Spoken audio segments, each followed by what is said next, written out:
Hi students, we are going to start a new chapter of class 7D. We have book focus, right? Literature books we are going to do chapter number 11. So everyone turn the page number 82 on chapter number 11, English in India. Right, this is basically a historical chapters. In this chapter you will study how English language reached India, right? In which through different sources, right? English language India कैसे पहुंचती है, ये सभी हम इस chapters में पढ़ेंगे. हमने इस चैप्टर्स को पहले ही एक वीडियो में स्टार्टिंग करा था, इंट्रोडक्शन देखा था. हम line by line explanation starting से देखेंगे. इसका कोई राइटर्स नहीं है क्योंकि ये हिस्टोरिकल चैप्टर से, हिस्ट्री से लिया गया है. ठीक है, तो समझने की कोशिश करते हैं कि इंग्लिश लैंग्वेज इंडिया कैसे पहुंची. Let us see. English reached India through the officers of the East India Company, other traders and also through missionaries. English जो है वो इंग्लिश लैंग्वेज इंडिया कैसे पहुंचती है, तो through the officer of the East India company. East India company के जो officers थे और अदर जो ट्रेडर्स थे और जो मिशनरीज थे. मिशनरीज कौन होते हैं?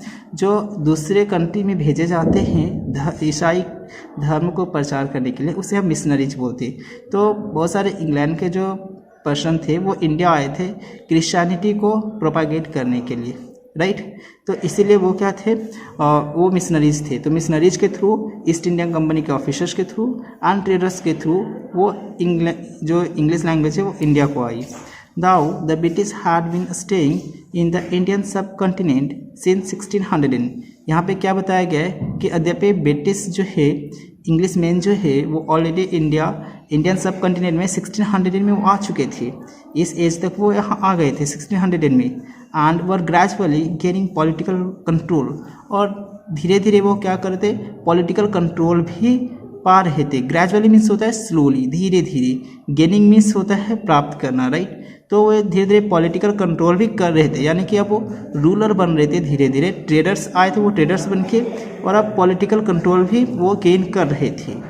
It was only in 1835 that English officially became an important language for the local population. और ये फर्स्ट टाइम कब हुआ? 1835 में, जब इंग्लिश जो है वो ऑफिशियल लैंग्वेज बन गया यहाँ इंडिया का लोकल पॉपुलेशन के लिए. अब बोला जाने लगा 1835 के बाद कि यहाँ पे इंडिया में इंग्लिश लैंग्वेज की भी स्टडी कराई जाएंगी. क्लियर? सेकेंड पैराग्राफ स्टार्ट करते हैं. Sorry. It was in 1813 that the Charter Act passed by the British granted funds to be used for the education of the Indian people. 1813 में जो act आया था, चार्टर एक्ट ब्रिटेन के द्वारा, the Charter act, इसमें बोला गया था कि ब्रिटिश जो है वो इंग्लिश स्टडी के लिए इंडिया में फंड्स भी ग्रांट देगी. यानी कि अब इंडिया में जो भी एजुकेशन होगा इंग्लिश का, उसके लिए फंड ग्रांट भी किए जाएंगे ब्रिटिश गवर्नमेंट के थ्रू, राइट? यानी कि अब इंडिया में इंग्लिश लैंग्वेज की स्टडी स्टार्ट हो जाएंगी. But there was a debate over what type of education should be encouraged. लेकिन एक प्रॉब्लम था, एक डिबेट हुआ कि कौन से एजुकेशन को दिया जाना चाहिए, इस ओरिएंटल और वेस्टर्न, है ना? किस तरह के एजुकेशन को यहाँ पे इनकरेज किया जाना चाहिए, किस तरह के एजुकेशन को प्रमोट करना चाहिए, ओरिएंटल या वेस्टर्न. ओरिएंटल और वेस्टर्न कहने का मतलब है स्टूडेंट्स, यहाँ थोड़ा समझ लो, ये इंडिया का मैप, यदि ये इंडिया का मैप है, इधर वाले को हम बोलते हैं western, you know already. And east side वाले को हम क्या बोलते हैं? ईस्टर्न. ठीक है, तो ये ध्यान रखना. तो इधर वाले इंग्लिश को समझना चाहिए, इधर वाले जो इंग्लिश बोले जाते हैं कंट्रीज में, उसको अडॉप्ट करना चाहिए, प्रमोट करना चाहिए इंडिया में, या वेस्टर्न में. अब देखो ध्यान से समझो, इंग्लैंड जो है वेस्टर्न साइड में है और इंडिया पे किसका इस वक्त कॉलोनी है? तो इंग्लैंड का है. तो निश्चित तौर पे ये वेस्टर्न को प्रमोट करेंगे, राइट? एक बात और ध्यान रखने वाली बात है कि 1600 में आए, 1835 में वो यहाँ पे क्या बन गया? ऑफिशियल लैंग्वेज बन गया. लेकिन इस जो बात है इंग्लिश पढ़ाने की, वो 1813 से ये स्टार्ट हो चुकी थी. चार्टर एक्ट में ही ये बातें बोली गई थी, राइट? अब देखो यहाँ पे नेक्स्ट लाइन है, Lord Macaulay's minutes of 1835 resolve the issues by promoting western literature and sciences that were to be taught in the English language. Very simple. देखो 1835 में लॉर्ड मैकेलेस का मिनट्स आता है. ये मिनट आपको टाइम वाला मिनट नहीं है, ये मिनट जो है यहाँ का एक पूरा का पूरा लिस्ट आया था, ठीक है, समझ लो एक छोटा सा कॉन्स्टिट्यूशन टाइप से, ठीक है, एक पूरा का पेज आया था जिसमें रूल्स लिखे थे। तो उसमें लॉर्ड मैकेलेस ने जब वो अपने रूल्स को लेकर आए, ठीक है, तो उसके अकॉर्डिंग उन्होंने क्या बोला कि ये रिजॉल्व करते हुए आए कि हाँ भाई ये जो है अब इंडिया में जो है वो वेस्टर्न लिटरेचर एंड साइंसेस को ही पढ़ाया जाएगा, ठीक है। तो यदि वेस्टर्न लिटरेचर एंड साइंस को पढ़ा रहे हैं तो लैंग्वेज कहाँ का यूज़ किया जाएगा, वेस्टर्न लैंग्वेज को, that were to be taught in the English language. वो कौन सा लैंग्वेज में पढ़ाया जाएगा, इंग्लिश लैंग्वेज में। और इस तरीके से इंग्लिश धीरे धीरे इंडिया में भी अपने कदम को फैलाने लगा था, right.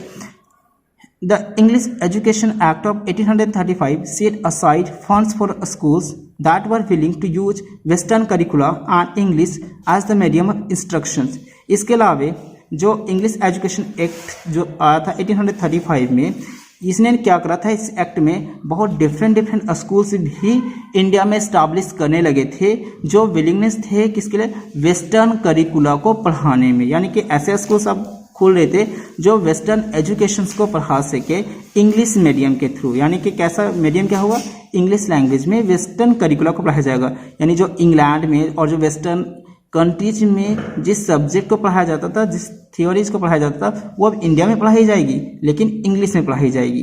This new trend was given impetus by other official measures bye the British.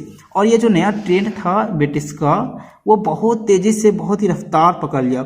Was given impetus bye मतलब वॉज स्पीडेड बाय, बहुत ही तेज गति से पकड़ा, ठीक है, and other official measures bye the British, ठीक है। तो ब्रिटिश ने और भी अदर मेजर्स भी लिया इसको इंग्लिश को फैलाने के लिए इंडिया में, जैसे कि वुड्स डिस्पैच आया ऑफ 1854 में। और this dispatch suggested that education in the mother tongue should continue at the primary level but English should be the medium of instructions at the higher levels. वो dispatch of 1854 में बोला गया था कि जो लोकल टर्म है, ठीक है, यानी कि जो लोकल प्राइमरी लेवल पे जो है वो मदर टंग में पढ़ाई जाएंगी, ठीक है। यानी कि जो प्राइमरी एजुकेशन होगा वो मदर टंग में होगा, वहाँ के लोकल लैंग्वेज में होगा, बट हायर जो एजुकेशन होगा वो इंग्लिश लैंग्वेज में कंटिन्यू करेंगे। जैसे यूनिवर्सिटीज़ हो गए, कॉलेजेज हो गए, वहाँ पे इंग्लिश में होगा, और स्कूल्स में प्राइमरी लेवल पे मदर टंग में स्टडी होंगी। Following the directives of the dispatch, departments of education were instituted in many colleges। और इस डायरेक्टिव्स को, इस प्रिंसिपल्स को फॉलो करते हुए इस डिस्पैच जो ये जिस डिस्पैच में बोला गया था, वो डिस्पैच में इसको फॉलो करते हुए बहुत सारे इंग्लिश डिपार्टमेंट्स, हर एक इंस्टीट्यूशंस में इंग्लिश का अपना अलग अलग डिपार्टमेंट्स भी खोला था। बहुत सारे कॉलेजेस में इंग्लिश का डिपार्टमेंट इंस्टीट्यूट किया गया, मीन्स इस्टाब्लिश किया गया था। इन 1857 universities were seat up by the British in Calcutta, Bombay and Madras.